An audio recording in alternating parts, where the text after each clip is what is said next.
नमस्ते बच्चों, my self Jaiswal sir. हम पढ़ रहे हैं class 10th mathematics chapter surface areas and volumes. We have completed exercise 13.3। Now frustum of cone has been removed from your syllabus. However, let us see the formula of frustum in case if you require it in future. So frustum of कोन,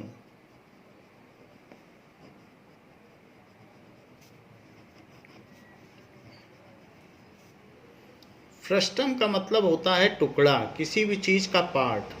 तो अगर broken piece, तो कोन का टुकड़ा है तो उसको कहेंगे frustum of cone. So this is a part of cone. तो कई बार इस तरीके का, ये जो टर्किश लोग टोपी पहनते हैं तो उस तरीके से इस तरीके की टोपी पहनते हैं, तो ये फ्रस्टम उसी तरीके से होता है।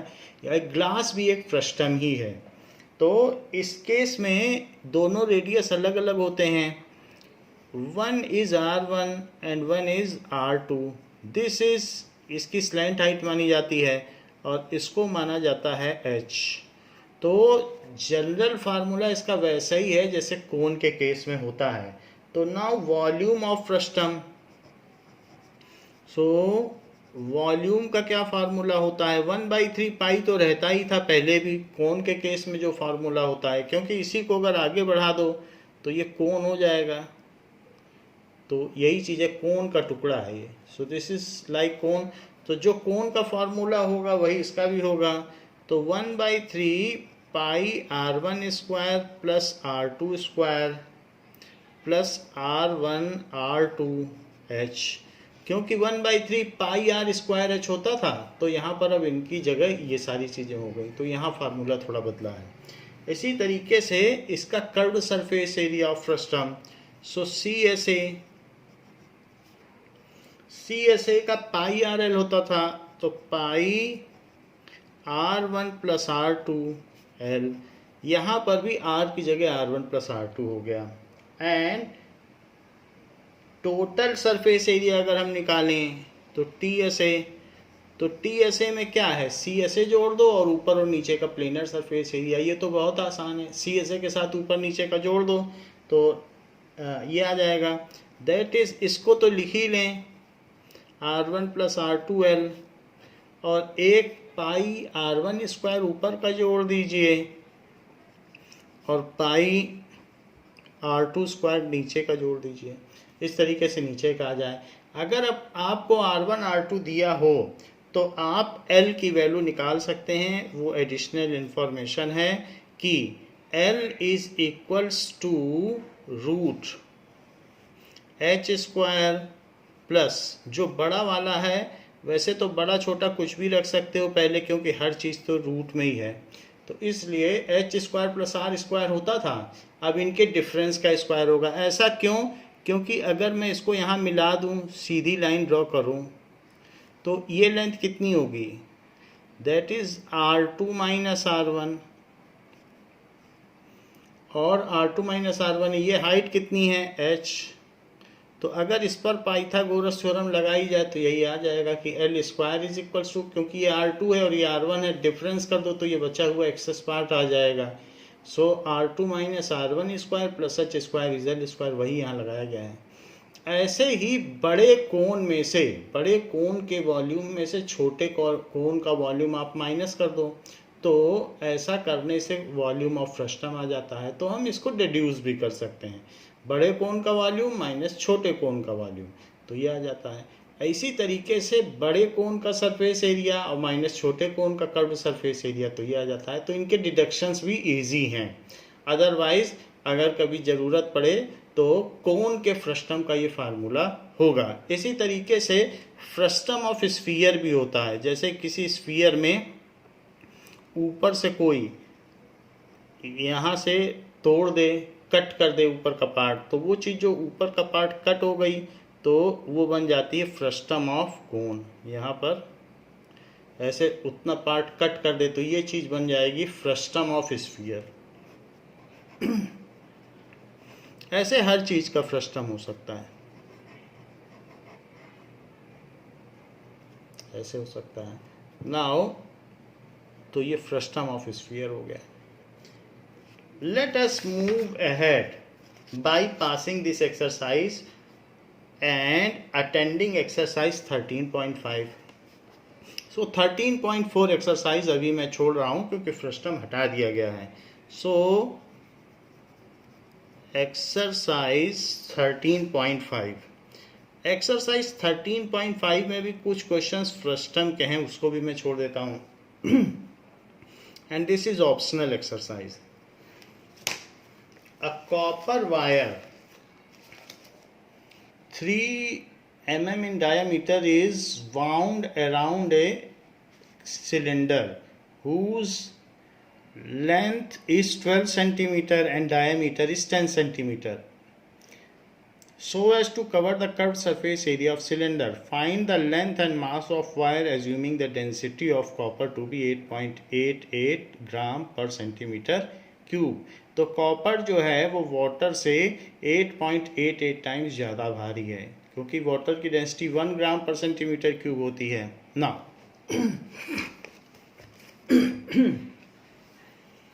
तो क्वेश्चन में क्या कहा गया इसको देखते हैं कि किसी सिलेंडर पर हमने कॉपर के वायर को ऐसे लपेट दिया है कि कुछ स्पेस नहीं छोड़ा है। तो इस तरीके से हमने इसके ऊपर कॉपर वायर लपेट दिया है। सो चारों तरफ रैप कर दिया है without leaving any space. These are very close. तो इस तरीके से रैपिंग की गई है।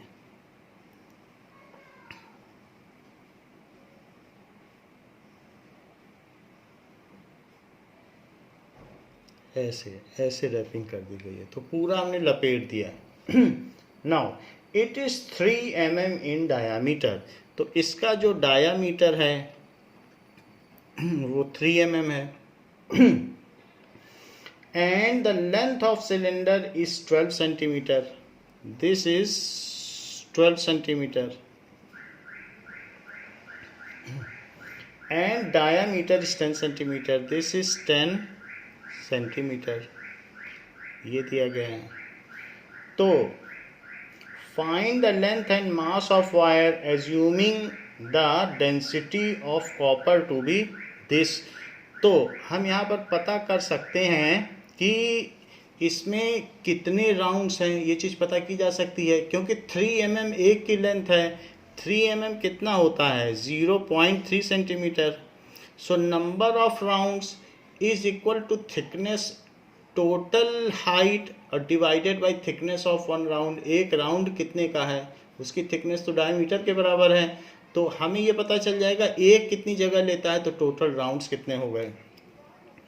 सो number of rounds is equals to height of cylinder, height of cylinder और divided by thickness of wire. उतना एक में ऑक्यूपाई हो जाएगा।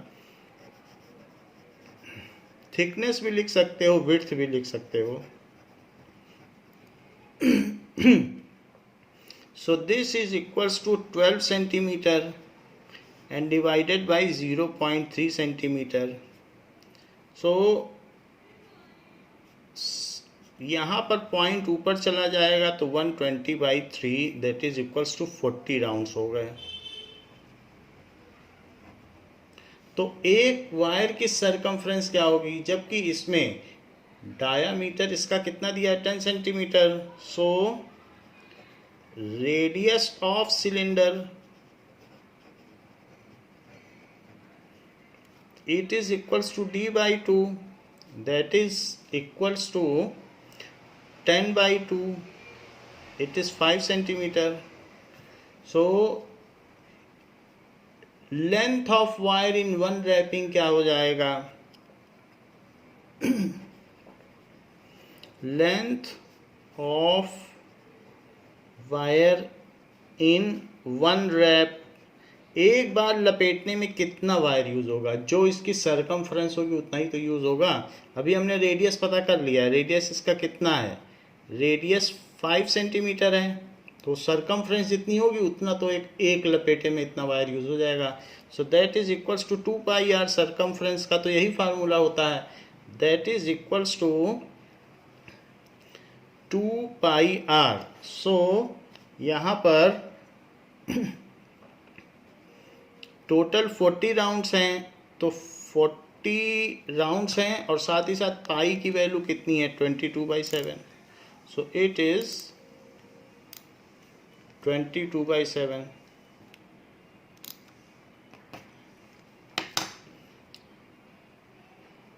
और इंटू 40 ये चीज़ हो गई, तो इट इज़ 80। 42 या 80, 80 का इसमें मल्टीप्लाई कर दो, तो 8 का मल्टीप्लाई करते हैं तो 176 आएगा, फिर 0/7। इतना लेंथ ऑफ वायर इस्तेमाल हो गया है। So length of wire is 2 pi R. R की वैल्यू 40 नहीं है, आर की वैल्यू 5 है। सो ये कितना हो जाएगा 2 pi R, are is 5। So 5 2 जा 10, so it is 5 2 जा 10 और 10 का मल्टीप्लाई कर दें तो 220/7 centimetre. So length of wire in 40 rep, length of wire in 40 reps, 40 बार लपेटने में कितना हो जाएगा, तो 220/7 इंटू 40 से मल्टीप्लाई कर दो, सो 8800/7 इतने सेंटीमीटर। ये तो टोटल लेंथ ऑफ वायर हो गई जो हमने इस पे लपेटा है। अब अगर लपेटा है तो उसका कुछ वॉल्यूम भी होगा। वो जो पतला सा वायर है, उस पतले से वायर का वो भी एक सिलेंड्रिकल ही तो है, तो ये एक सिलेंड्रिकल वायर है जिसकी लेंथ हमें पता चल चुकी, पूरा लपेटा गया है। सो इट इज 8800/7 सेंटीमीटर इसकी टोटल लेंथ है। ये लेंथ हो गई। और इसकी विड्थ कितनी है, दैट इज 0.3 सेंटीमीटर। तो इसका रेडियस कितना हो गया, तो विड्थ तो दी है 0.3 सेंटीमीटर। सो ये इसकी विड्थ है 0.3 centimetre. Now radius of wire, it is diameter by 2, so it is 0.15 centimetre. अब हमको रेडियस भी पता चल चुका है और इसकी लेंथ भी पता चल चुकी है कि 40 बार लपेटने में कितना वायर यूज़ हुआ। एक बार लपेटने में सरकमफ्रेंस के बराबर, तो 40 बार लपेटने में। Now volume of wire, it is equals to, volume कैसे निकालोगे, ये एक सिलेंडर है तो पाई r स्क्वायर h ऐसे लिख सकते हो। सो अब इसमें सिंबल चाहे तो आप बदल लो क्योंकि r ऊपर यूज हो चुका है, सो पाई r डैश कर लें और h की जगह भी आप l ले लो ऊपर, क्योंकि अगर कहीं h यूज़ हुआ है तो h ऊपर यूज़ नहीं हुआ है तो आप ले सकते हो h। अब देखिए this is volume of wire, क्योंकि सिलेंडर का क्या फार्मूला होता है पाई r स्क्वायर एच। सो 22/7, r कितना है 0.15 एंड h कितना है, दैट इज 8800/7। तो हमने पाई r स्क्वायर लिख लिया। इससे हमारे पास वॉल्यूम ऑफ वायर आ जाएगा। नाउ अब देखिए 22 का अगर हम 15 में मल्टीप्लाई करें तो 2 0 तो इस डेसिमल से चले जाएंगे। अब 15 2 जा 30 एंड 15 2 जा 30, so this is equals to 330, पर 2 डिजिट पहले डेसिमल लगाना है, तो 330 में 2 डिजिट पहले डेसिमल निकालेंगे तो 3.30 आ जाएगा। और अब क्या बचा, इस 15 का इससे मल्टीप्लाई कर दो, 15 8 जा 120 एंड 15 8 जा 120, जबकि 12 कैरी हुआ है तो 120 आया 15 8 जा, और 12 कैरी भी है, सो इसलिए 132। सो 13 पर डेसिमल तो हट ही गया है, तो ये चीज़ हो गई। सो 3.3 इंटू 1320 बाई 49, क्योंकि 7 से कोई कटेगा नहीं, 62 कुछ भी कटने वाला नहीं है, तो 49। अब देखो, इसको आप 3.3 मान सकते हो, तो 3.3 है तो 3.3 लिख सकते हो, डेसिमल के आगे जीरो का कोई मतलब नहीं होता है, और 1320, क्योंकि 88 से 15 का मल्टीप्लाई किया तो 1320 आया अपॉन 49। अब इस डेसिमल से इस जीरो को कट कर दो, एक डिजिट पहले एक जीरो और एक डिजिट पहले डेसिमल, सो ये 33 इंटू 132 आ गया। अब देखिए इनका मल्टीप्लाई कर दीजिए, सो 132 into 33, so it is 396, so 6 5 and 3 4, so 4356, this is 4356।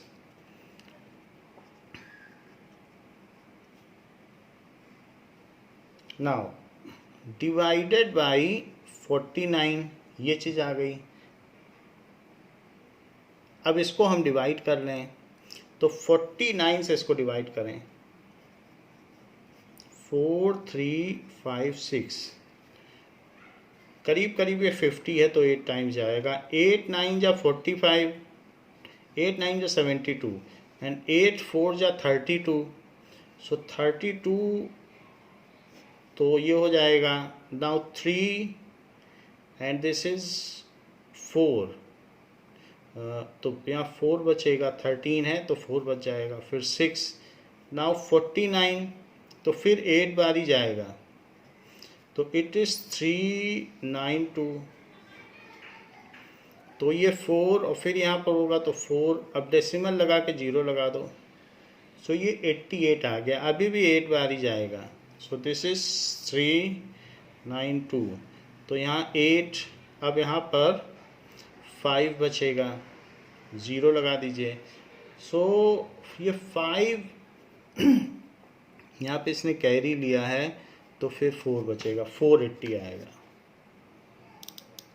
480, क्योंकि एक कैरी भी गया है। अब 480 है तो 5 9 जा 45, ये 9 टाइम्स जा सकता है, तो 9 9 जा 81 एंड 9 4 जा 36, 36 में 8 जोड़ दीजिए, सो दैट इज़ 44 हो जाएगा, and this is equals to 10, तो 9 और ये 3 आ गया, सो 390, 392 के बहुत करीब है, इसलिए हम 8 लिख देते हैं, तो 392 और 390 लगभग सेम ही है, इसलिए ऐसा लिख दिया है, तो 88.898 88.898 सेंटीमीटर क्यूब। ये तो बात हो गई कि इसका कितना वॉल्यूम है, बट हमको तो मास चाहिए, so mass is equals to volume into density, क्योंकि डेंसिटी क्या होती है, मास पर यूनिट वॉल्यूम, तो मास क्या होता है, वॉल्यूम इनटू डेंसिटी, तो वॉल्यूम हमारे पास है 898 और डेंसिटी कितनी है, कॉपर की डेंसिटी कितनी होती है, दैट इज 8.88, और ये जो वॉल्यूम है वो सेंटीमीटर क्यूब में है, तो this is in centimetre cube, और डेंसिटी है 8.8 8 ग्राम और पर सेंटीमीटर क्यूब, तो पर सेंटीमीटर क्यूब से सेंटीमीटर क्यूब कट जाता है और बाकी हमें मल्टीप्लाई करना पड़ेगा। 88.898 तो आ ही गया है और इसमें 8.88 का मल्टीप्लाई करना है। एक 8 से मल्टीप्लाई कर लो, बस उसी को 3 बार लिखते रहो तो काम बन जाएगा।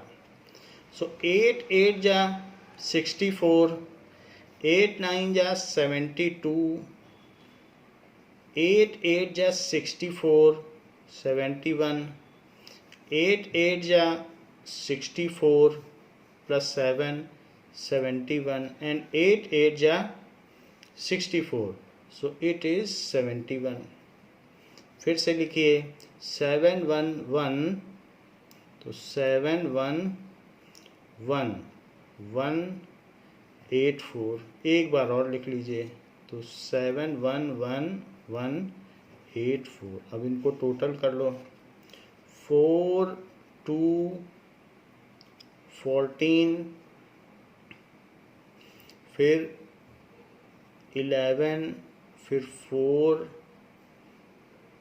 9 8 और यहाँ से 7 और 2 डिजिट और 3 डिजिट, तो 1 2 3 4 5, तो 789.414। इट इज 789.41424, इतने ग्राम आ गया। बट इसको बुक में 2 ही डिजिट में लिखा गया है, बाकी ड्रॉप कर दिए गए हैं, तो approximately 789.41 gram. So mass of copper wire is, conclude कर लें, mass of copper wire is 789.41 ग्राम, इतने ग्राम आ गया। नाउ सेकंड क्वेश्चन देखिए, a right triangle. Now second question में कहा जा रहा है कि a right triangle is whose sides are 3 centimeter and 4 centimeter other than hypotenuse is made to revolve about its hypotenuse. Find the volume and surface area of the double cone so formed. 9th में हमने इसको जो दूसरी sides हैं उनके about revolve किया था तो वो कोन बना था। अब कह रहा है कि हाइपोटेनियस के अबाउट रिवॉल्व कराओ। सो ये इस तरीके का एक कोन बनेगा, जनरेट होगा, जिसमें ये राइट ट्रायंगल है, ये 3 और 4 है, बट हमने 5 सेंटीमीटर वाली साइड के अबाउट इसको, 3 और 4 है तो जो पाइथागोरस ट्रिपलेट है उसके हिसाब से ये कितना हो जाएगा, ये 5 सेंटीमीटर है, तो 5 सेंटीमीटर के अबाउट इसको रोटेट कराया जाए। तो जब हम इसको रोटेट कराएंगे, ऐसे ऐसे रोटेट कराएंगे तो एक डबल कोन जनरेट होगा। इसको चारों तरफ रोटेट करा सकते हैं, तो आप देखेंगे कि ऐसा करने से 2 कोन इन्वर्टेड जनरेट हो रहे हैं। तो यहाँ पर 2 कोन जनरेट हो रहे हैं, उसको यहाँ से डिवाइड किया जा सकता है, यानी ये चीज़ इतनी इतनी डिवाइड की जा सकती है। तो ऊपर वाले को एक कोन माना जा सकता है और नीचे वाले को इन्वर्टेड कोन। तो इस तरीके से 2 कोन जनरेट होंगे। यहाँ से अगर हम इस पर लाइन ड्रॉ कर लें तो आप देखेंगे कि व्हेन इट इज़ रिवॉल्व तो ऐसा लगेगा जैसे 2 कोन हैं, एक ऊपर का कोन और एक नीचे का कोन। सो उन दोनों का आपको जो वॉल्यूम है वो निकालना है। Volume and surface area is needed to be found. तो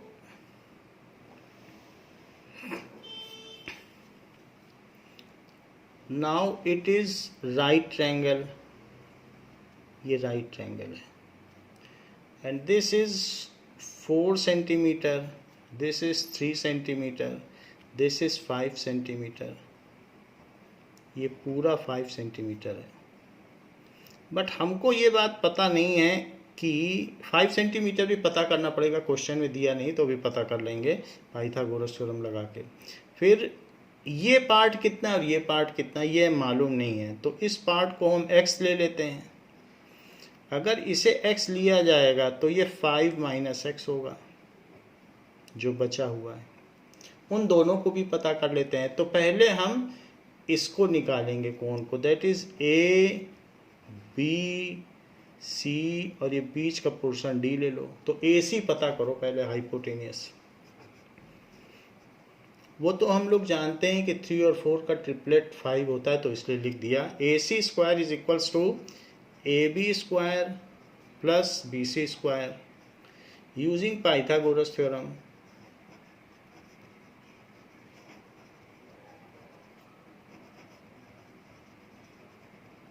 So it is 4 स्क्वायर, तो ये 25 हो जाएगा और इसका रूट ले लें, इससे AC आ जाएगा जो कि 5 सेंटीमीटर होगा। Now let drop BD perpendicular on AC, तो ये हमने परपेंडिकुलर डाल दिया। Drop BD perpendicular to AC. Let AD is equals to x centimeter, then DC is equals to 5 - x centimeter। अगर ये x है तो जो बचा हुआ है वो 5 - x सेंटीमीटर है। नाउ अब जरा देखो DB क्या है। So AD square plus DB square, AD square करो, ये D है, this is D। So AD square और DB स्क्वायर करो तो क्या हो जाएगा, इट इज AB स्क्वायर। यानी कि AD स्क्वायर तो x स्क्वायर हुआ, DB स्क्वायर तो पता ही नहीं है, it is equals to 4 square. ऐसे ही यहाँ भी करो, that is DC square plus DB square. तो DC square plus DB square it is equals to DC square. DC square है 5 - x, तो इसका स्क्वायर करें। DB स्क्वायर पता नहीं है, so it is equals to 3 square. DB square आप एक ही तरफ ले लो, so DB square is equals to 16 - x square. और ऐसे यहाँ पर भी DB स्क्वायर एक तरफ ले लो, तो इट इज़ 9 - 5 - x का स्क्वायर। और अब इन दोनों इक्वेशन को कंपेयर कर लें, क्योंकि दोनों के ही लेफ्ट में DB स्क्वायर है। सो comparing 1 and 2,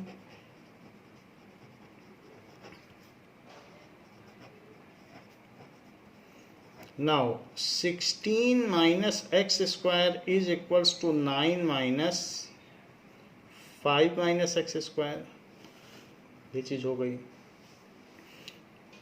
now 16 - x square is 9 - अंदर अंदर इसको खोल लें तो 25 + x square - 10x, आइडेंटिटी लगा के खोल दिया। ये -x स्क्वायर है और जब ये खुलेगा तो ये भी -x स्क्वायर हो जाएगा, तो ये कट गया। तो 16 इज इक्वल्स टू 9 और बाकी खोल भी दीजिए, -25 - 10x, ऐसा हो गया। -10x को इधर ले आओ तो 10x, इट इज 9 - 25 एंड -16, ये चीज़ हो गई। नाउ ये प्लस में बदल जाएगा, इसको प्लस रखिए, तो ये +10x है। तो अब हमें इसे इधर उधर ले जाने की जरूरत नहीं, क्योंकि पॉजिटिव है तो यहाँ चेंज करेंगे।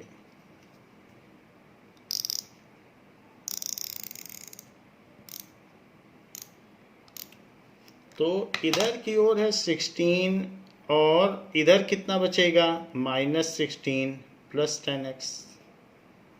-16 इधर जाएगा तो -16 इधर जाने से 16 + 16 हो जाएगा, it is 10x। So 32/10 is equals to x। So x is equals to 3.2 centimetre. तो ये जो हमारा कोण ऊपर जनरेट हुआ है इसमें x की वैल्यू 3.2 सेंटीमीटर है, तो जो बच जाएगा वो 1.8 होगा। तो इसका मतलब क्या हुआ कि AD ही x माना गया है। So AD is equals to 3.2 centimetre, और जबकि DC उसके नीचे वाला वो 5 माइनस x है, दैट इज 5 माइनस 3.2 जो कि 1.8 सेंटीमीटर है। तो अब हमें ये डायमेंशंस पता चल चुकी हैं। Now we will calculate their volume and total surface area. तो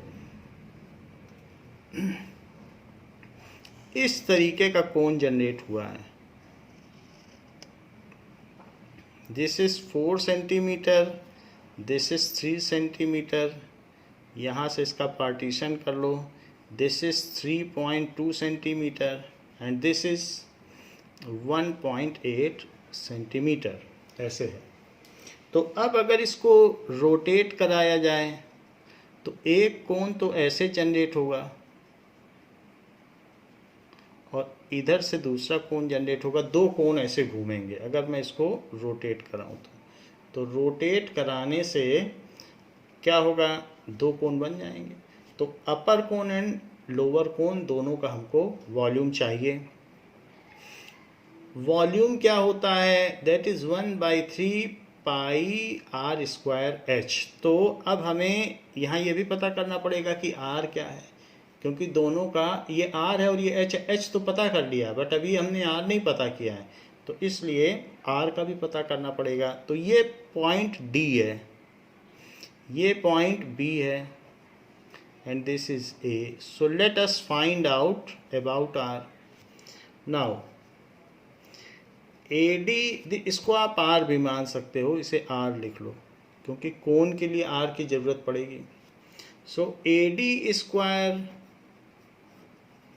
plus R square, AD square और plus R square is equals to 4 square. AD 3.2 है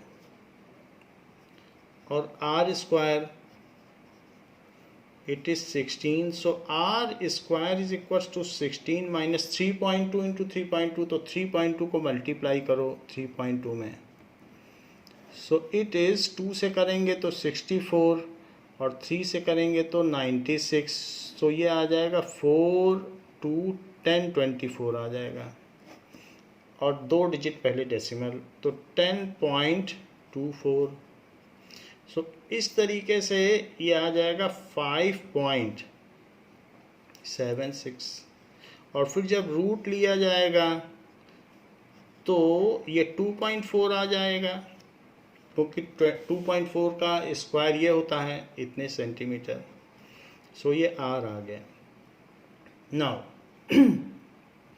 अब हम इसका वॉल्यूम निकाल लेते हैं। तो volume generated is equals to volume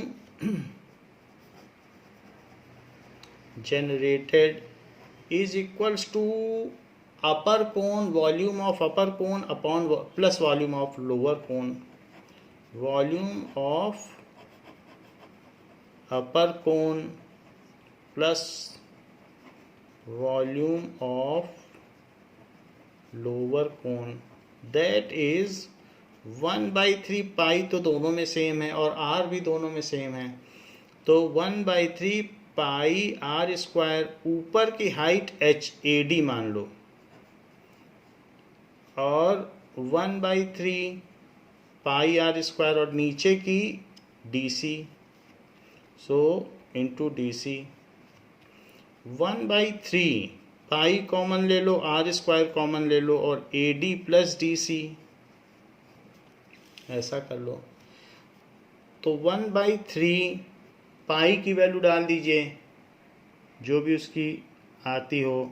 so it is, question में दिया है choose value of pi as found appropriate, तो जो भी आपको लेना हो ले सकते हैं। आर इसमें क्या है, आर की वैल्यू 2.4 है, 7 से कुछ कटेगा नहीं, इसलिए मैं 3.14 ले लेता हूँ, क्योंकि R जो है वो 2.4 है, तो वो 7 से कटेगा नहीं। और AD प्लस DC क्या है, वो AC है। आप देख लो, AD प्लस DC 3.2 और 1.8 मिलके फिर से 5 हो गए। So into 5। अब देखो यहाँ 1/3 इंटू 5 से इसको मल्टीप्लाई कर दीजिए, तो 5 3 जा 15, तो 15.70 आएगा। 15.7 लिख रहा हूँ। और ये 2.4 इंटू 2.4 है, जिसमें से एक 2.3 से कट जाएगा और इसमें से 0.8 आ जाएगा। 0.8 का फिर से इसमें भी मल्टीप्लाई करो, तो 8 7 जा 56, 8 5 जा 40 एंड 8 1 जा 8। तो यहाँ से क्या आ गया, 12.56 इंटू 2.4।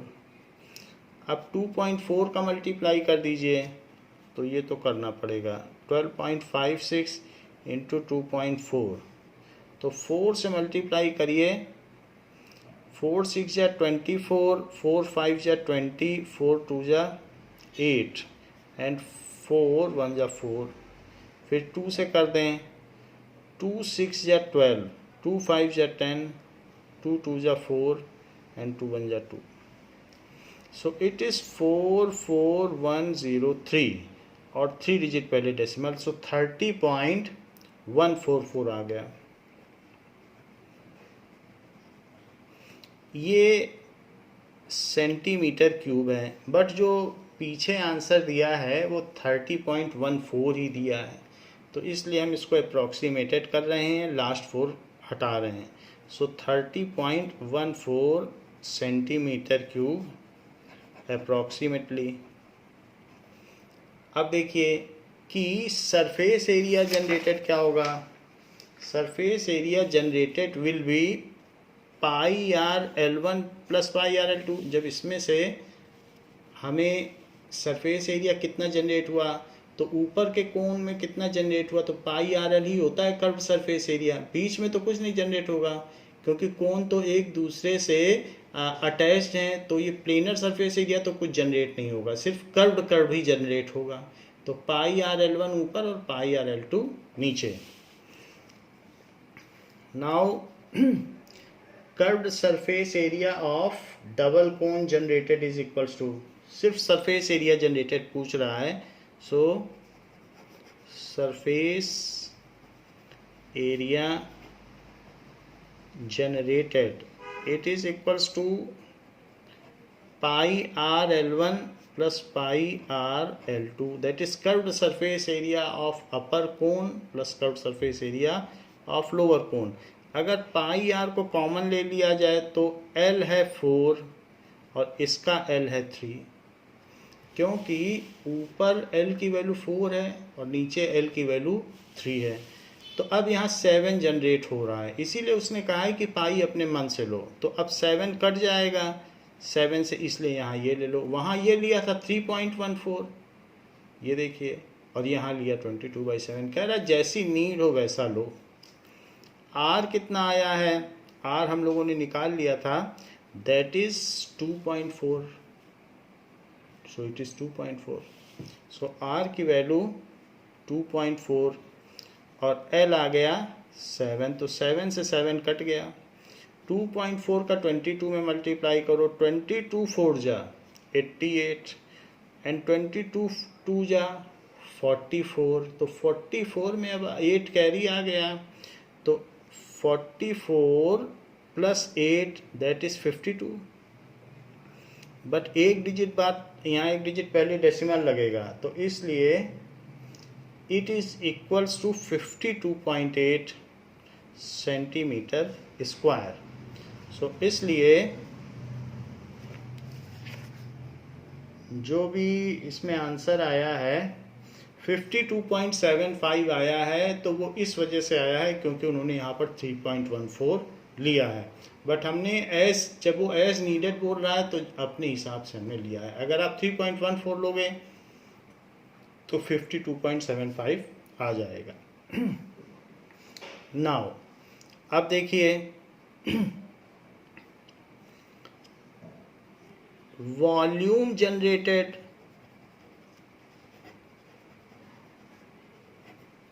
इज वॉल्यूम कितना जनरेट है 30.14 centimetre cube and surface area generated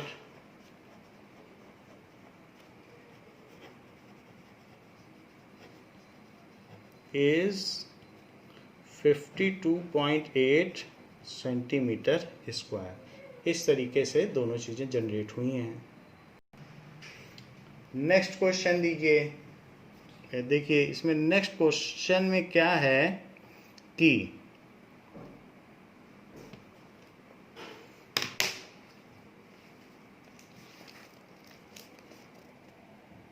a cistern, third question, internally measures this much, has this much centimeter of water। एक क्यूबॉइड है और क्यूबॉइड में पानी भरा हुआ है। Porous bricks are placed in the water until the cistern is full up to brim. पूरा वो भरा नहीं है, वो कुछ खाली था। क्यूबॉइडल टैंक है, थोड़ा खाली है, लेकिन ईंट डालेंगे, ब्रिक्स डालेंगे तो थोड़ा पानी ब्रिक्स एब्जॉर्ब करेंगी और थोड़ा पानी ऊपर चढ़ेगा। जैसे कंकड़ पड़ता है किसी घड़े में तो पानी ऊपर चढ़ता चला जाता है, तो धीरे धीरे सिस्टम ऊपर तक भर जाता है। Each brick absorbs 1/17 of its own volume of water. जितना उसका वॉल्यूम है तो उसके 1/17 वो पानी एब्जॉर्ब कर रहा है। मिट्टी भी डालेंगे पानी में तो पानी ऊपर चढ़ता ही है, तो हम तो ईंट डाल रहे हैं। How many bricks can be put in without overflowing the water? Each brick has this much dimension। तो पूछा गया है कि कितनी ब्रिक्स डाली जाए कि पानी बाहर ओवरफ्लो ना करे। ना अब जरा देखिए, एक सिस्टर्न है जो हौज है जिसमें पानी भरा जा सकता है। सो थर्ड है उस सिस्टर्न में कितना पानी है ये भी बताया गया है। सो ये एक सिस्टर्न है और इसमें हम ब्रिक डालेंगे। इसके डायमेंशंस क्या क्या हैं? 150 सेंटीमीटर एंड 120 सेंटीमीटर और 110 सेंटीमीटर। ये तो इसके डायमेंशंस हैं। अब इसमें धीरे धीरे आप ब्रिक डाल रहे हैं और ब्रिक डालने से इसमें कुछ पानी है। So some amount of water is already there. तो वो जो भी वाटर है वो कुछ लेवल तक है, ये वाटर है इसमें। सो this is the level of water. अब इसमें अगर हम ब्रिक डालते जाएं तो ब्रिक डालने से धीरे धीरे पानी चढ़ता चला जाएगा। एक एक करके ब्रिक डालते चले जाएं तो ब्रिक डालेंगे तो पानी चढ़ जाएगा। सो अब इसमें let n numbers of bricks are put. तो ये जो वॉल्यूम ऑफ सिस्टर्न है वो किसके किसके इक्वल होगा? पहले लिख लो, let n number of bricks can be dipped in it. उसमें इतनी डाली जा सकती है विदाउट ओवरफ्लोइंग ऑफ वाटर। तो volume of cistern, volume of इस पूरे सिस्टर्न का वॉल्यूम इज इक्वल्स टू, पहले तो इसमें पानी कितना है? पानी इसमें है 129,600, 129,600, वो पानी तो रहेगा ही। और आपने n ब्रिक्स डाल दी हैं तो n इंटू LBH, वो भी तो क्यूबॉइड होती हैं, तो वो और वॉल्यूम बढ़ जाएगा। पहले पानी का वॉल्यूम, फिर इतने ब्रिक्स का वॉल्यूम। लेकिन जितनी ब्रिक्स आपने डाली हैं, हर ब्रिक अपने वॉल्यूम का, यानी आपने कितनी ब्रिक्स डाली हैं? n into LBH। तो हर एक ब्रिक अपने वॉल्यूम का 1/17 पानी एब्जॉर्ब कर लेगी, तो वो उतने पानी को कम करेगी। आप चाहें तो 1/17 LBH के साथ लिख सकते हैं और n बाहर लिख सकते हैं, ऐसा भी कर सकते हैं। तो यानी हम माइनस क्यों कर रहे हैं? क्योंकि उतना वाटर एब्जॉर्ब होगा। तो ये चीज़, every brick will absorb this much water, तो उतना पानी कम हो गया।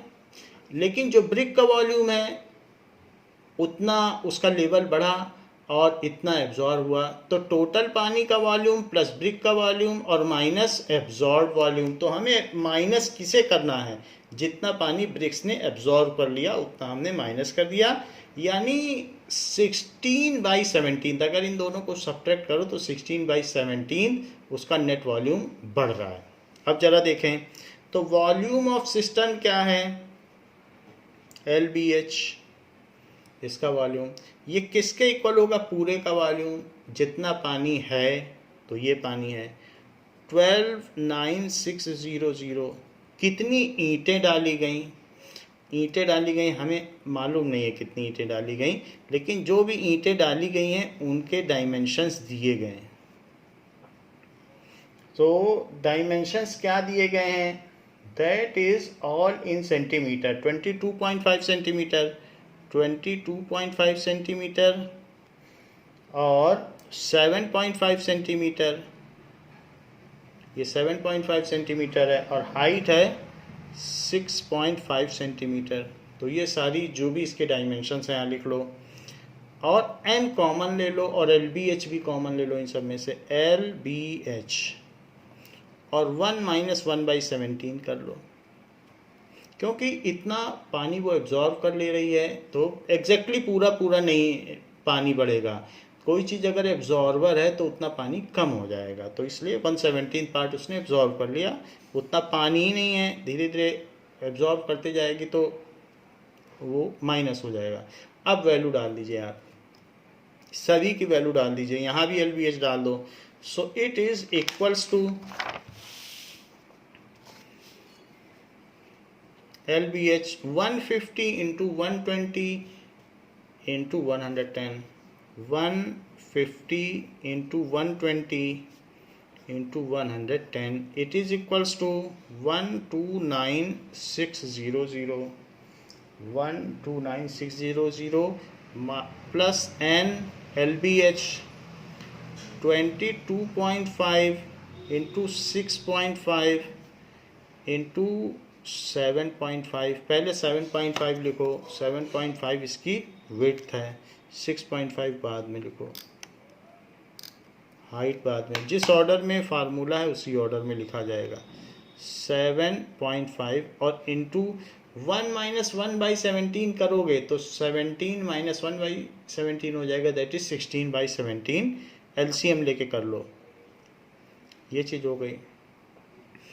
अब देखिए तो इसको इससे सब्ट्रैक्ट कर लो सबसे पहले काम। तो उसके लिए इनको मल्टीप्लाई करिए, 11 से मल्टीप्लाई करेंगे तो 132 आ जाएगा। 11 2 जा 22, 11 1 जा 11, सो 13200।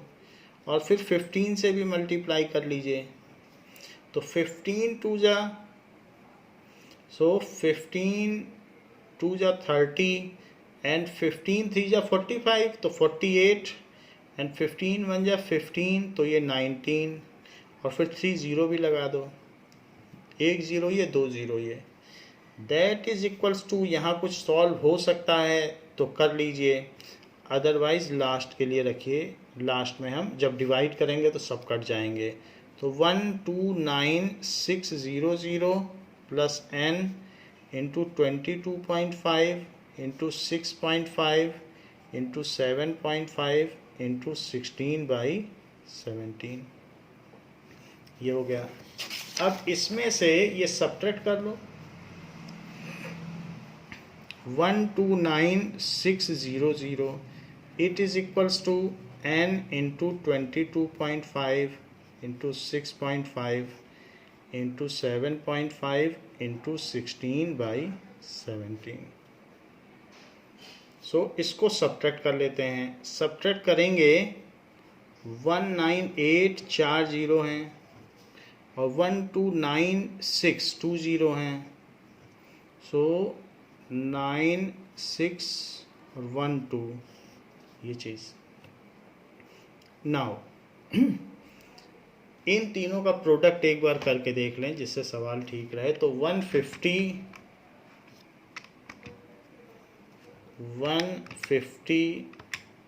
इंटू 120 इंटू 110, सो 19840। तो ये ठीक है। इसमें अब इसको सब्ट्रैक्ट करें, 004, फिर ये 9 है तो 9 में से 9 गया 0, 7 में से 2 गया तो 5, और 9 में से 1 गया 8, तो 1850400। नाउ 1850400,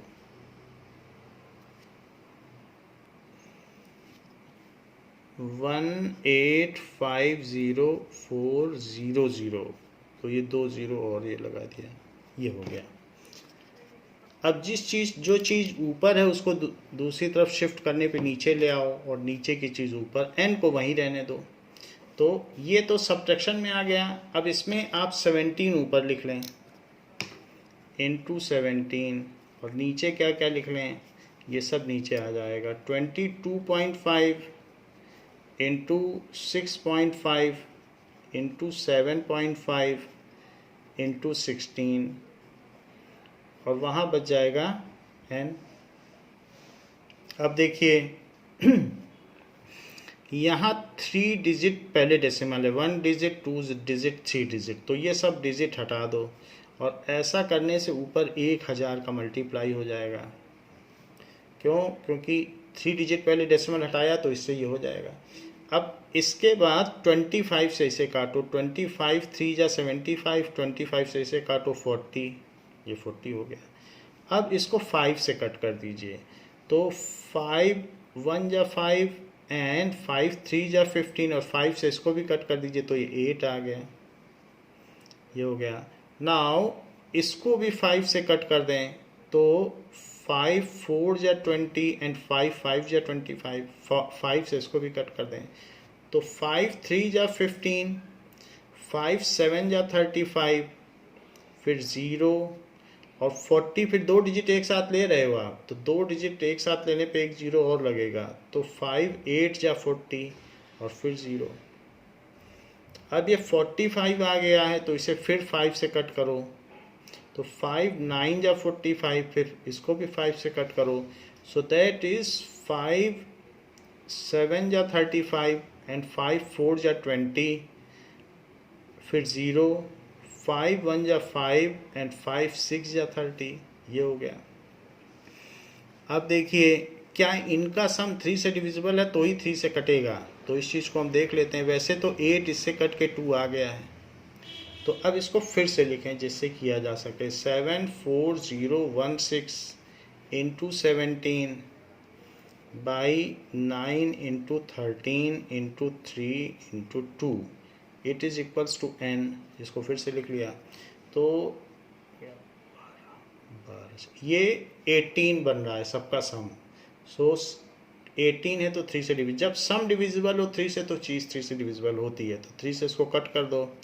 3 2 जा 6, 3 14, तो 3 4 जा 12, फिर 20 बचेगा, तो 3 6 जा 18, 2 बचेगा तो 21, तो 3 7 जा 21 एंड 3 2 जा 6, तो ये 3 से डिविजिबल हो गया। अब ज़रा चेक करो क्या इसका सम 3 से डिविजिबल है, तो फिर 3 से डिवाइड कर देंगे, तो 6 + 6 12, 12 + 2 14, 14 और प्लस 7 21, फिर ये इसका सम 3 से डिविजिबल है तो 3 से फिर कट जाएगा, तो यहाँ 3 आ जाएगा। 3 8 जा 24, 3 2 जा 6, 3 2 जा 6, 3 4 जा 12।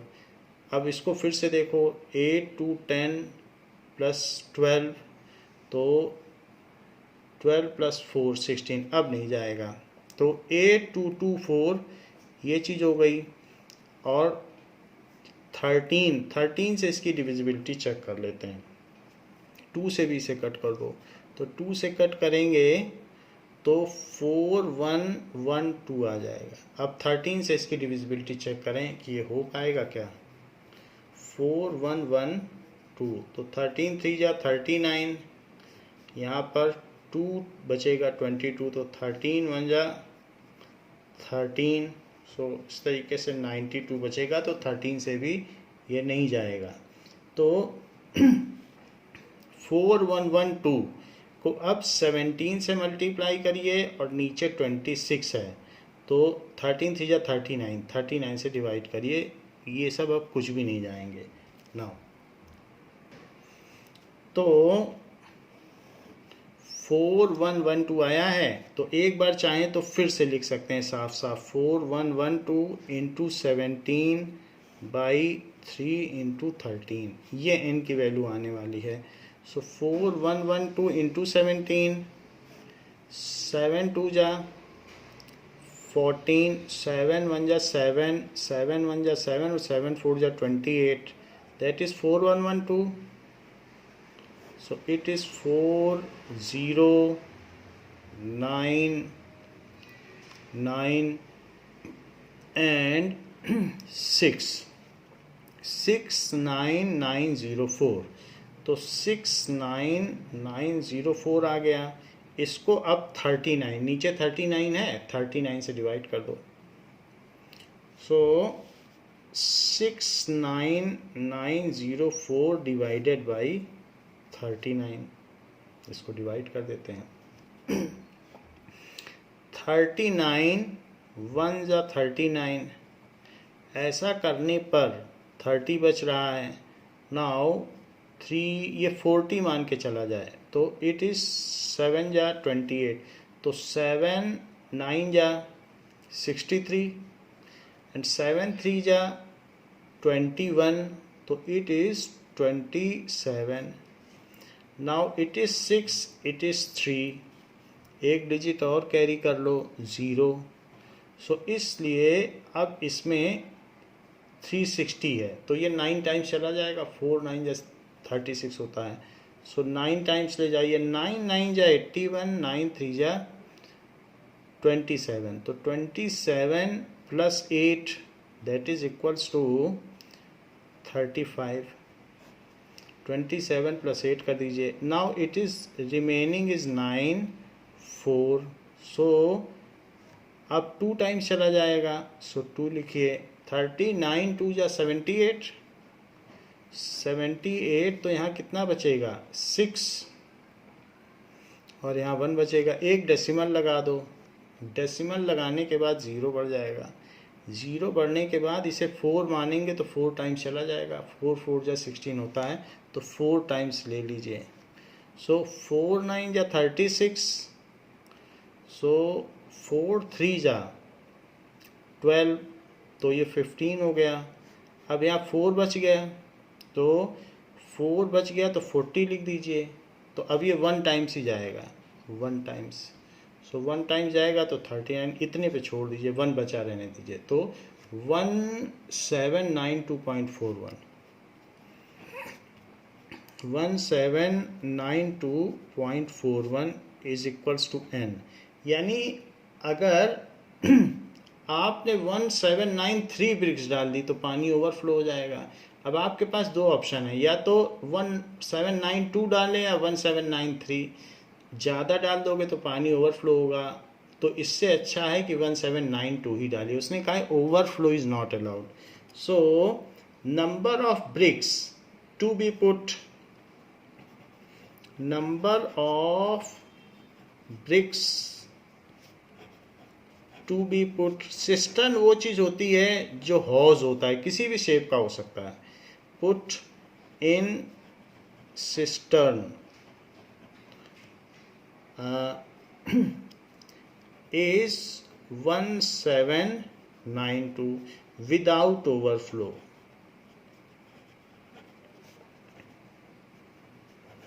ओवरफ्लो अलाउड नहीं है, तो इसलिए this is without overflow. Now next question is question number 4। ये कह रहा है कि इन 1 fortnight of a given month there is a rainfall of 10 centimetre. 10 centimetre rainfall हुई है। वन फोर्थ नाइट का मतलब एक पखवाड़े में, 15 दिन में. So if the area of the valley is 7280 kilometre square, so that the total rainfall was approximately equivalent to the addition of normal water to 3 rivers. यानी जितना पानी बरसा है वो 3 रिवर को भरने के लिए पर्याप्त है. ये बात हमें शो करनी है. और रिवर के जो डायमेंशंस हैं वो लगभग एक जैसे ही हैं. तो ये चीज़ हम इसमें प्रूव करेंगे. इट इज़ गिवन कि water fortnight if the area of valley is 7280 kilometre square. So area of valley कितनी है? 7280 किलोमीटर स्क्वायर. और कितना पानी बरसा है? तो ये पानी जो बरसा है इसमें इट इज़ इक्वल टू, इसमें कुछ हाइट तक पानी बरसा है. So that is equal to, मान लीजिए इतना पानी बरसा है, दैट इज़ 10 सेंटीमीटर. हर चीज़ को मीटर में बदल लो. तो 1 किलोमीटर स्क्वायर को भी मीटर में बदलो और हाइट को भी मीटर में बदलो. इसको 100 से डिवाइड कर दो तो 0.1 मीटर हो जाएगा. इसको किलोमीटर स्क्वायर को ज़रा चेक करिए. सो किलोमीटर स्क्वायर के लिए क्या करेंगे? 1 kilometre square is equals to 1 kilometre into 1 kilometre, that is 1000 metre into 1000 metre. क्योंकि स्क्वायर है तो 1/1 किलोमीटर का डायमेंशन है, तो उसको ऐसे लिखा जा सकता है. सो इट इज़ 336 10⁶ आ जाएगा. और मीटर स्क्वायर, 1 किलोमीटर में इतने मीटर स्क्वायर होते हैं. तो इसको भी आप जो वैली का एरिया है मीटर स्क्वायर में बदल दें. Now area of valley it is equals to 7280 kilometre square. It is 7280 kilometre square upon 1 kilometre square and 10⁶ metre square. Unit factor लगा दिया है मेथड. तो एक ही चीज़ लिख दी है और ऐसी चीज़ नीचे लिखी है जिससे कट जाए. तो 7280 है, उस ज़ीरो को भी 10 को भी उसी में डाल दो, इंटू 10⁷ मीटर स्क्वायर.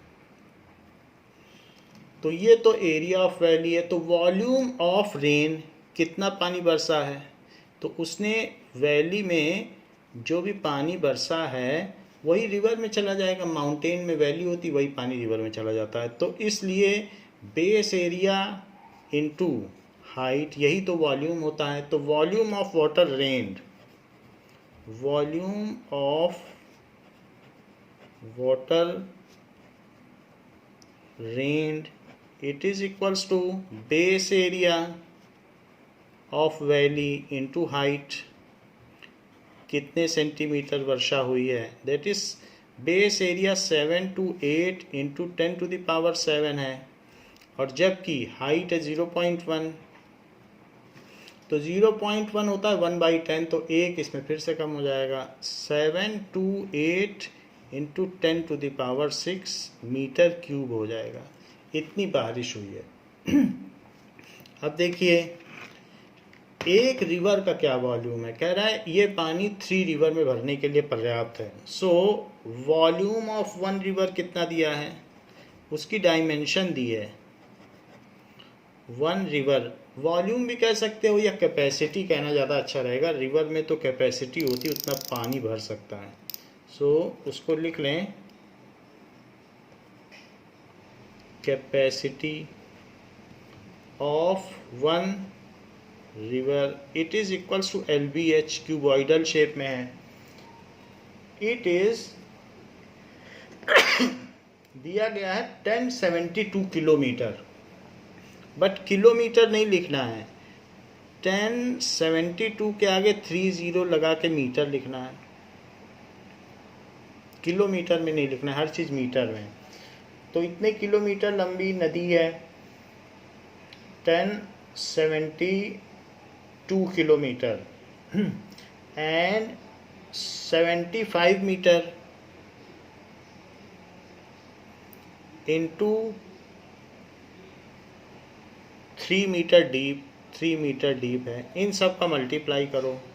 तो पहले 3 से मल्टीप्लाई कर लो इसमें, तो 225 आ जाएगा। 1072 इंटू 225, ये 3 जीरो को मैं इस साइड में रखता हूँ कि ये पावर में बने रहेंगे, तो 225 कर दिया, क्योंकि 3 जीरो है इसको अलग कर दिया और 3 से इसको मल्टीप्लाई किया तो 225, ये सब साथ में लिख दिया, 3 जीरो को अलग लिख दिया। अब 225 का इसमें मल्टीप्लाई करो 1072 में, तो इसको आप मल्टीप्लाई कर लें, बाकी मैं इसमें कर लेता हूँ। 1072 into 225, 1072 into 225, it is equals to 241200, 241200